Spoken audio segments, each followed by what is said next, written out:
America के राष्ट्रपति चुनाव में डोनाल्ड ट्रंप की जीत हुई। ट्रंप ने कमला हैरिस को चुनाव में हरा दिया। इस जीत से जहां भारत, इजराइल जैसे कई देश खुश हैं, तो वहीं दुनिया के कई मुस्लिम मुल्क ट्रंप की जीत से बौखलाहट में हैं। इनमें अमेरिका का दुश्मन ईरान भी शामिल है।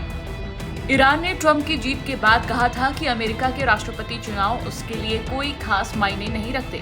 वहां कोई भी राष्ट्रपति बने, इससे ईरान को कोई खास फर्क नहीं पड़ता है। कुछ इसी तरह का बयान ईरान समर्थित आतंकी संगठन हमास और हिजबुल्लाह का भी रहा। लेकिन हमास ने इतना जरूर कहा कि ट्रंप को जंग को लेकर अमेरिका का वादा याद रखना चाहिए।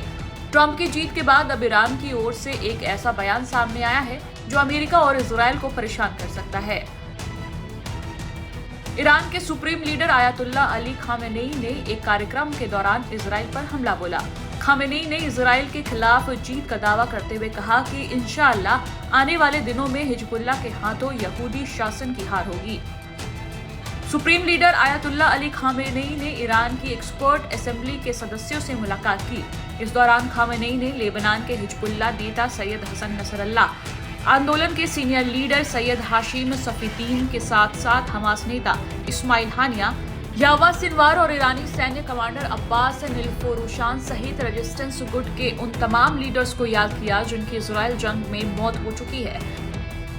इस दौरान खामेनेई ने कहा कि लेबनान, गाजा और फिलिस्तीन में चल रहे संघर्ष निश्चित तौर पर रेजिस्टेंस गुटों को जीत की ओर ले जाएंगे। खामेनेई ने नसरल्लाह, इस्माइल हानिया और सिनवार समेत जंग में मारे गए हमास और हिजबुल्लाह के नेताओं को शहीद बताते हुए कहा कि इन लोगों ने इस्माइल की गरिमा को बढ़ाया है। इस दौरान खामेनेई ने कहा कि लेबनान और अन्य जगहों पर कुछ लोग सोचते हैं कि हिजबुल्लाह कमजोर हो गया है और वो इसके कार्यों की आलोचना करने लगे हैं। ऐसे लोग गलत हैं और वो भ्रम में हैं।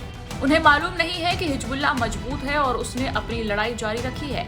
इस दौरान खामेनेई ने इजराइल पर हमला बोलते हुए कहा कि दुश्मन हिजबुल्लाह पर जीत हासिल करने में असमर्थ रहा है और इंशाअल्लाह वो ऐसा करने में भी कामयाब नहीं होगा। उन्होंने कहा कि पूरी दुनिया एक दिन ये देखेगी कि खुदा के रास्ते पर संघर्ष करने वाले इन लड़ाकों के हाथों यहूदी शासन की हार होगी।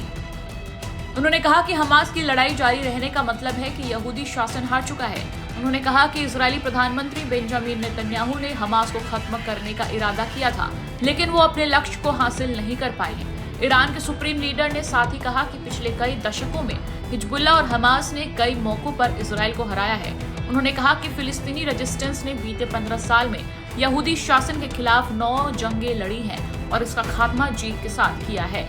ईरान के सुप्रीम लीडर खामेनेई ने जिस तरह से ट्रंप की जीत के बाद इजराइल को लेकर खुलेआम धमकी दी है, वो बताता है कि ट्रंप के कार्यकाल के दौरान भी ईरान कहीं से भी जंग की आग को कम नहीं करने वाला है। ईरान इजराइल के खिलाफ एक बड़ी जंग की तैयारी कर रहा है।